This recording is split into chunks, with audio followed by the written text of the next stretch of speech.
reflexão, eu quero ler com você o único versículo. Nós estamos falando então sobre os valores do reino, e eu queria falar hoje sobre o Evangelho. O Evangelho que é a boa notícia que esse reino vem trazer. Mateus 4, versículo 17 diz: daí por diante, passou Jesus a pregar e a dizer: arrependei-vos, porque está próximo o reino dos céus. Palavras do Senhor. Se alguém pedisse para você explicar o que é Evangelho, no que você crê, o que você talvez responderia?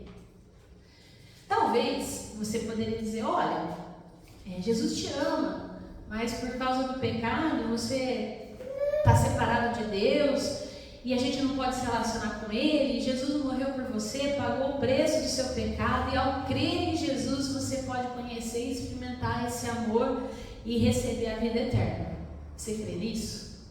Eu creio. É isso, com certeza, também. O Evangelho literalmente significa boas notícias.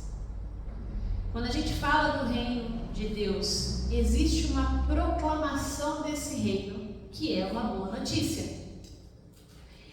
E é o seguinte: a gente crê, claro, que Deus nos ama, que nós estamos separados dele por causa do pecado. Nós cremos que o sacrifício de Cristo é o único meio de reconciliação com Deus e que os eleitos irão receber Jesus pela fé. Deus nos ama, nós somos perdoados, nós somos chamados para Ele para uma nova vida, para já experimentar aquela nova criação que a gente falou hoje na aula da escola dominical sobre o novo céu e nova terra. São verdades essenciais que mudam a nossa vida, mas que não é toda a verdade do Evangelho, não é toda a boa notícia. O Evangelho pregado por Jesus inclui mais do que ser amado, perdoado e reconciliado. É muito mais que isso, é muito mais do que receber uma nova identidade. Inclui para a gente, para cada um de nós, um grande convite, que é viver no reino de Deus. É também uma mudança de forma de viver. Não é só um convite para entrar na festa. Os aspectos das boas novas, então, ser amado, ser perdoado, ser habitado pelo Espírito Santo, ter a certeza que a gente vai entrar no céu quando a gente morrer, não são os únicos itens da mensagem de Jesus. E a gente às vezes esquece disso. A mensagem de Jesus também nos ensina a viver a nossa vida hoje no reino de Deus, a partir do momento que você aceita. Ou seja, é algo que é contínuo. Não é só um momento, é algo que a gente pode desfrutar. E aí eu queria pensar com você, né? Arrependam-se, o reino de Deus está aqui. Após a tentação de Jesus no deserto, que é o texto anterior de Mateus 4, Jesus está pronto para iniciar o seu ministério público aqui na terra. Logo depois dele ser batizado, ele começa a sua pregação com esse texto que a gente leu. Jesus começa dizendo isso: arrependei-vos, porque é próximo o reino de Deus. Ao que parece, devia ser essa proposta da abertura do sermão de Jesus. É um resumo de toda a mensagem que ele vai pregar a partir de então, né, do Sermão do Monte, que a gente sabe muito bem, que é exortativo, que é memorável e que a gente vai ver ao longo da nossa caminhada, pensando nos valores do reino. Mas observe bem, daí por diante passou Jesus a pregar. Parece indicar que Jesus ele deve ter pregado essa mensagem mais de uma vez. Não foi uma única vez. Seria uma proclamação provavelmente incluída em cada pregação e ensino seu. Ele ensina e ele repete: arrependei-vos, porque é chegado o reino dos céus.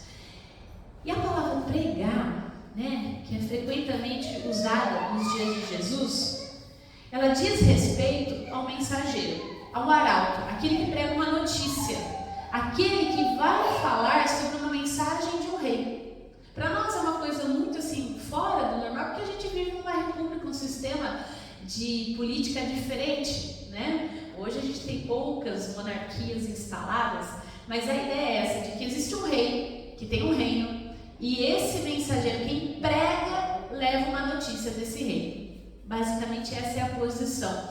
Mateus está dizendo para a gente aqui que Jesus, como rei do reino dos céus, também proclama, ele também é aquele que é o rei e que é o arauto. Ele proclama um novo decreto. Basicamente é isso que Jesus está fazendo. Ele está trazendo uma notícia dentro de várias outras notícias, e as boas novas, essa notícia de Jesus resumia-se nessa única frase: arrependei-vos, porque está próximo o reino dos céus. A palavra grega usada aqui no original para arrepender-se é metanoia, que você já deve ter ouvido falar, né? Não é algo assim para a gente que está na igreja tão leigo, mas no original metanoia significa a ideia de mudar de mente. Como é que hoje fala? Mudar o mindset, né? Mudar o código. É mais ou menos isso, mas de uma forma muito mais melhor e assertiva, né? A maioria das pessoas acha que se arrepender significa ter de se comportar de maneira correta. Só isso. Achando que então, se eu mudar então, o jeito que eu me comporto, eu me arrependi. Mas é muito mais que isso. Arrepender-se é mudar a mente, a forma de pensar. Não é apenas a maneira de viver. Porque eu posso mudar a maneira de viver, a gente que é pai, mãe, sabe que quantas vezes eu lembro quando eu era criança, e a gente tinha duas missões, eu e meu irmão: lavar a louça e olhar o leite, porque naquela época o leite vinha da fazenda, né? Tinha que ferver, então era moeda de troca entre eu e ele. Quando a gente não tinha interesse nenhum em sair, fazer alguma coisa, a gente deixava. E minha mãe: vai lavar a louça, eu já vou. Mas quando a gente tinha algum rolê para ir, alguma coisa assim, o que a gente fazia? A primeira coisa, chegava, almoçava e ó, loucinha limpa. Eu também. E aí, minha mãe já falava: o que você quer hoje? O comportamento mudou, mas a mente não. Entende a diferença? Eu posso mudar o comportamento por interesse, porque eu quero alguma coisa, eu quero fazer alguma coisa, eu quero ter um benefício, eu quero que alguém goste de mim, ou que eu agrade alguém, ou eu quero ter uma afirmação positiva. As crianças fazem muito isso, a gente faz muito isso, mesmo sendo adulto. Mas a ideia da mudança de mente é diferente, é o mudar a mente. Eu não vou fazer porque eu quero alguma coisa, eu vou fazer simplesmente porque quem vive nesse reino, quem está nesse reino e quem arrependeu-se vai viver a partir dessa realidade. Então não é o contrário, eu não mudo o comportamento para ser recebido. Eu fui recebido, aí eu mudo a mente para depois mudar o comportamento. É outro caminho. Então o reino de Deus ou o reino dos céus, que você também vai ver na Bíblia, são sinônimos, tá? É uma vida de interação com Deus, não é de interesse. Jesus, ele está essencialmente dizendo aqui, ó, mude a sua maneira de pensar. Tenha uma vida de intimidade e interação com Deus a partir de agora. Essa ideia do arrepender-se não é a questão de mudança de comportamento, é uma mudança de mente, de relacionamento. Os ouvintes de Jesus interpretavam corretamente as suas palavras e sabiam que esse chamado era um convite. Não é uma imposição, você tem que mudar o comportamento, não, é uma oferta. É uma oferta tão boa que enquanto ensinava, Jesus tinha dificuldade de escapar da multidão. Aonde ele ia, tinha gente atrás, que queria entender melhor. E era esse o assunto principal, o mais importante de todo o sermão de Jesus: a mudança de mente. E é interessante porque Mateus ressalta que, por que Mateus então ressalta que ele proclamava isso a cada fala? Eu penso que talvez o reino de Deus fosse um ponto fundamental de toda a pregação de Jesus. Não era apenas pregação, mas o ensino de Jesus. E nesse sentido, o conteúdo que ele trazia era sobre esse reino e como viver esse reino a partir de uma mudança de mentalidade, não apenas de comportamento, porque de comportamento os fariseus já faziam isso muito bem, diga-se de passagem, e colocavam muitas vezes regras muito difíceis de serem alcançadas, era um padrão muito alto. E Jesus vem dizer que não adianta o comportamento se você não mudar a mente. Nesse sentido, Jesus ele vai fazendo isso por meio de parábolas, e a gente sabe muito bem. E se você lembrar, praticamente todas as parábolas de Jesus vão falar sobre o reino de Deus. E aí eu trouxe o exemplo de algumas, tá? Para a gente lembrar, né? Jesus, ele então ensina sobre o reino. Em Mateus 13 vai falar que, né, uma certa parábola ele propõe que o reino de Deus é semelhante ao homem que semeou a semente no campo. Mateus 13 vai falar ainda de uma outra parábola, que o reino de Deus é semelhante a um grão de mostarda que o homem tomou e plantou no seu campo. Em Lucas também. Aqui compararei o reino de Deus. É semelhante ao fermento que uma mulher tomou e escondeu em 3 medidas de farinha até ficar tudo levedado. E não só estando com seus discípulos antes da sua morte, mas depois da sua ressurreição também. Né? Jesus, em Atos 1, por exemplo, vai falar o quê? Que ele ficou então com os discípulos durante 40 dias, falando das coisas concernentes ao reino de Deus. Esses são só alguns exemplos. Eu sei que quando a gente lê os evangelhos, a gente vai saber isso. Então, a mensagem não mudou. A mensagem é a mesma. Da abertura do Sermão do Monte aos discursos pós-ressurreição de Jesus, o tema é o mesmo. Jesus prega e Jesus ensina sobre o reino de Deus. E ele esperava que o quê? Que os seus seguidores fizessem a mesma coisa. A gente tem que ter isso em mente, que nós, como discípulos de Cristo, precisamos então pregar esse reino. E que é necessário não é só uma mudança de comportamento, é uma mudança de mente. É uma mudança de mente. E às vezes a gente deixa isso escapar. O reino de Deus não é algo somente que Jesus pregou, que Jesus ensinou. É algo que a gente precisa pregar, viver. É muito mais do que só uma coisa para aquele momento. E esse reino de Deus, ele é futuro, mas ele também é presente. Porque nós estamos estudando Apocalipse e quando a gente vê então sobre o fim dos tempos, a gente acha que é algo que vai ser só para o final. E muitos negligenciam completamente o reino de Deus porque caem nessa narrativa de um reino que é apenas futuro. Nesse sentido, muitos estudiosos concluem que Jesus não estava falando sobre o mundo presente, e sim sobre uma época histórica que ainda não havia começado. E fica evidente que o mundo que a gente conhece, eu e você, quando a gente olha para esse mundo, a gente vê que ele não está funcionando direito. Ele não está sob a autoridade de Deus e que esse reino não está consumado ainda, fato. No entanto, justamente porque a palavra reino indica um certo território e ele tem um certo governante, seja um rei ou uma rainha, vamos pensar assim, e que nesse reino, quem manda é o rei, é a autoridade, e quem se submete são os súditos e recebem a lei desse Deus e obedecem. Nesse sentido, a gente crê que aqueles que aceitaram Jesus como Senhor e Salvador das suas vidas já vivem nesse reino, apesar dele não ser historicamente visível e apalpável. E a gente crê que a gente faz isso através da nossa vivência dentro da igreja. Nesse reino, então nesse aspecto onde Cristo governa e que Ele é o Rei, então nós cremos que a partir disso a gente vem aqui, a gente recebe o ensino, a gente estuda a palavra. Quando a gente estuda a palavra, o que a gente está basicamente colocando para dentro da gente? O que esse Rei quer da nossa vida? Quais são os aspectos que Ele quer que eu tenha? O que eu devo mudar? O que eu não devo mudar? Então, nesse sentido, o Rei é algo escatológico para o futuro, para o fim dos tempos? Sim e não. Ou seja, vamos pensar comigo, é para o futuro? Sim, mas também é algo que a gente pode ser percebido na nossa vida, ou pelo menos deveria. E esse é o grande desafio para a gente, porque o reino de Deus é essa tensão entre o já e o ainda não, que a gente vive até a segunda vida de Cristo. A gente experimenta o senhorio, o reinado de Jesus sobre as nossas vidas, quando a gente aceita individualmente a Cristo, quando a gente participa da comunidade.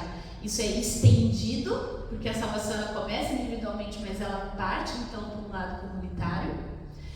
E nesse sentido a gente tem uma promessa então da restauração de todas as coisas lá no fim dos tempos, que a gente está terminando de ver em Apocalipse na escola bíblica. Então, nesse sentido, é muito interessante, né? Jesus veio ao mundo, ele continua presente através do trabalho do Espírito Santo em nós, na igreja, mas somente será completo então no final, quando a vontade de Deus realmente vai ser feita em todos os lugares, em toda a terra que a gente conhece. E realmente ele vai ser soberano sobre tudo e todos. Nesse momento ele é soberano sobre cada cristão, sobre cada cristã, sobre a igreja. Mas ele ainda não é soberano sobre todo o mundo, sobre toda a criação. Nesse sentido, não tem dúvida que o reino de Deus, a gente sabe que não está completamente estabelecido.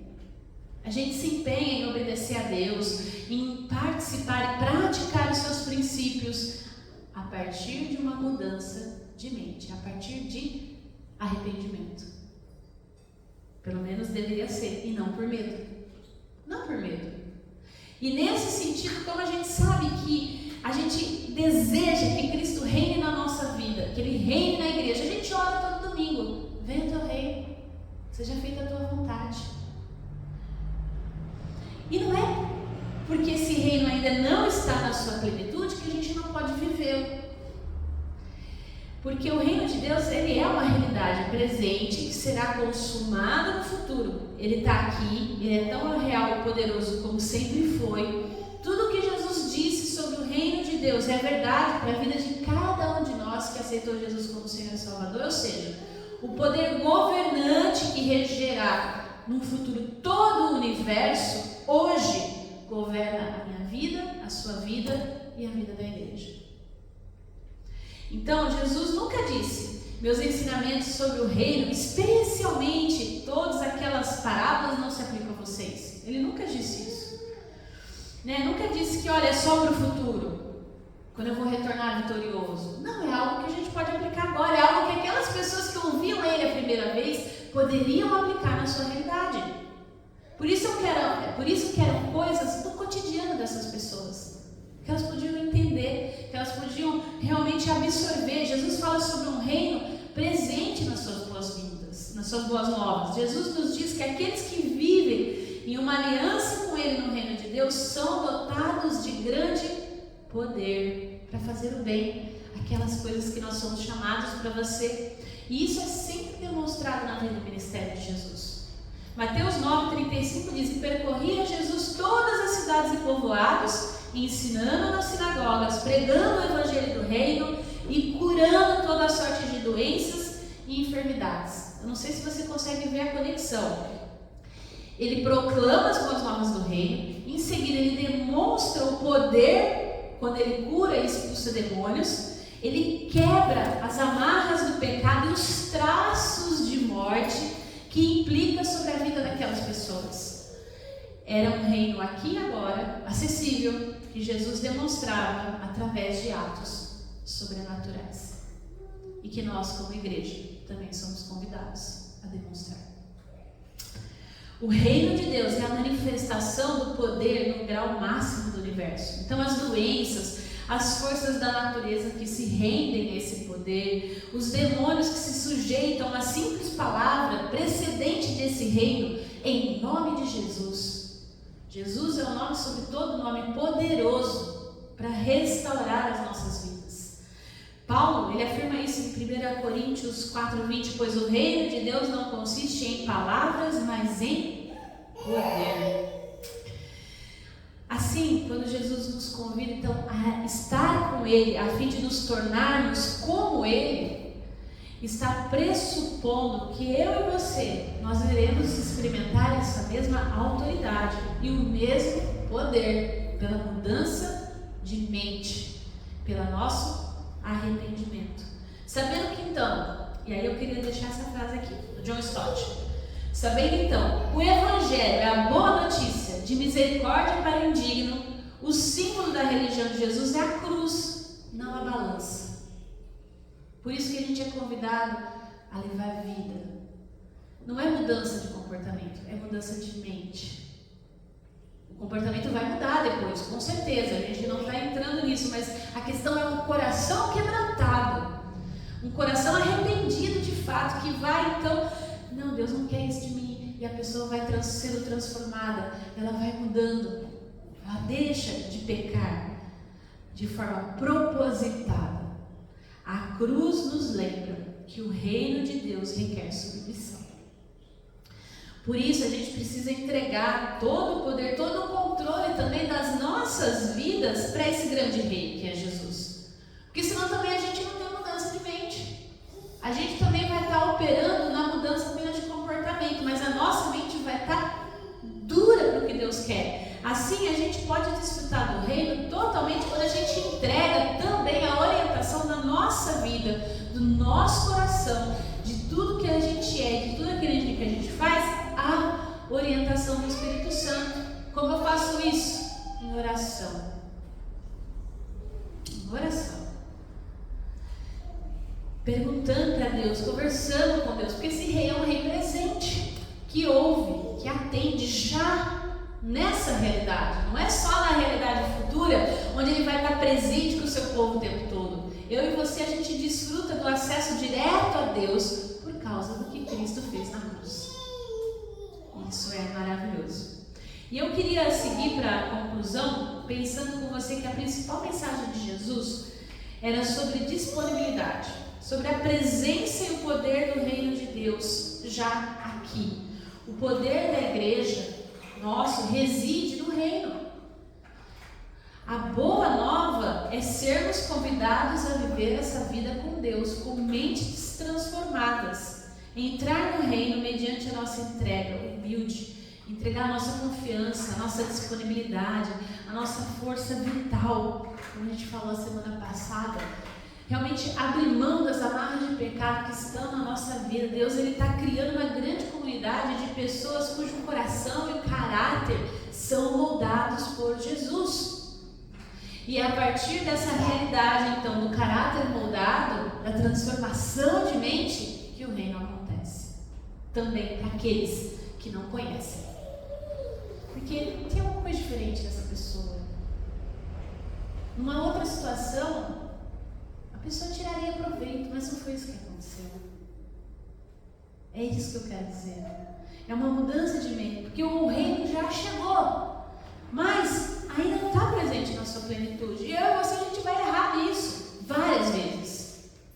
E Ele está disposto sempre a recomeçar conosco, a fazer com nós como Ele faz com crianças. Marcos 10, 15 diz: em verdade vos digo que não receberam o reino de Deus como uma criança, de maneira nenhuma ele entrará nele. A gente pensa na criança na inocência, mas não é só isso, é na incapacidade. A criança ela é incapaz, incompetente de se alimentar sozinha. Ela pode ter a colher e a comida, mas ela não sabe fazer a comida. Ela depende do adulto até a sua maioridade. É nesse sentido, é Deus colocando para a gente que, olha, como criança, confia em mim que eu vou dirigir os seus passos. Eu sei o que é melhor para você. Entrega a tua vida totalmente a esse Pai Celestial. Viver o já e ainda não do reino é isso. É receber esse convite e entrar nesse reino de forma realmente pronta a mudar a nossa maneira de pensar. E aí aqui assim, eu penso assim, eu cresci assim e eu não vou mudar de ideia. Deixa Deus transformar as suas concepções, os seus valores. Ele tem muita coisa para oferecer para nós, se a gente de forma humilde se submeter a Ele. E eu queria terminar com uma frase do N.T. Wright, que ele diz: afinal o Evangelho não é uma simples mensagem sobre como as pessoas são salvas de um modo puramente espiritual. É sobre o senhorio de Jesus, o Rei sobre o mundo real, sobre a realidade da vida das pessoas, sobre decisões difíceis que temos que enfrentar todos os dias. É escolher deixar Deus mudar a nossa forma de pensar, a nossa mentalidade, ou não.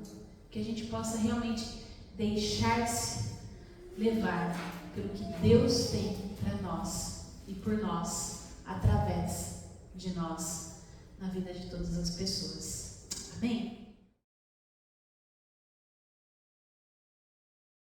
Não sei se vocês vão lembrar, mas em 2019 a gente tinha um projeto que chamava Conexão, que que era a junção dos jovens de Ibaté, Ribeirão Bonito, Araraquara e São Carlos. E a gente terminou esse trabalho com um retiro aqui em São Carlos, né, numa chácara. Foi muito gostoso, foi muito bom. E aí veio a pandemia. E aí agora a gente quer retomar esse projeto. E a gente vai retomar com os jovens aí com Acampa Dentro, que vai acontecer lá em Araraquara. O pessoal vai acampar lá no salão, nas dependências lá da igreja. Vai ser dia 6 e 7, vai começar no dia 6 à noite, a gente vai ter uma programação especial, a temática é sobre redes sociais, vai dormir lá, e aí eu creio que o reverendo Adilson já mandou um recadinho para alguns jovens daqui, né? Então preparem também as suas fantasias, porque vai ter festa fantasia no sábado. Os personagens bíblicos, vai lá, escolhe o personagem, né? Quem for participar, dizer eu vou participar, mas não pode dormir. Vai, participa, vem dormir, depois pode ir lá. Aí de manhã vai ter o café da manhã, a gente vai participar, os jovens participar do culto lá, com a igreja, e termina na hora do almoço. Então é realmente uma acampa dentro, né? Vai começar às 7 da noite, vai ter a virada e termina na hora do almoço, porque é feriado na terça, né? Então vai dar tempo depois de dar uma descansada na segunda, no feriado, que é na terça-feira. E a gente quer retomar esse projeto então, dia 6 e 7. Não tem valor, é free, 100% free, só tem que ser maior de 12 anos. É a única exigência. Então é uma conexão que nós fazíamos antes, então a ideia é retomar com trabalhos assim, às vezes a cada 3 meses, a cada 2 meses, a gente ainda não sabe como é que vai ser, mas para a gente começar a agitar a juventude da nossa micro-região. Então, dia 6 e 7, depois... Ainda não sei, né? Chegando mais próximo a gente vai também confirmando e você vai sabendo como é que vai estar a sua agenda. Você pode falar comigo ou com o pastor Adilson para participar desse evento lá do jovem.